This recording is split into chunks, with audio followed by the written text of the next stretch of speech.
আৰক্ষী অধীক্ষক হোৱাৰ মন সপোনটো পূৰণ কৰিব পাৰিম নে নোৱাৰিম নাজানো, কিন্তু মনে প্ৰাণে চেষ্টা কৰিম।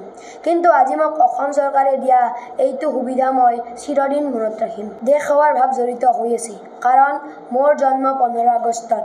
আশা কৰোঁ ভগৱানে মোক এই ক্ষেত্ৰত আশীৰ্বাদ প্ৰদান কৰিব। বৰ্তমান অসমত শিশু অধিকাৰ সপ্তাহ চলি আছে। শিশুসকল ধৰণীৰ সম্পদ, সেয়েহে শিশুসকলৰ উজ্জ্বল ভৱিষ্যত গঢ়ি তোলাৰ বাবে প্ৰত্যেকগৰাকী অভিভাৱকে দায়িত্ব লোৱা উচিত।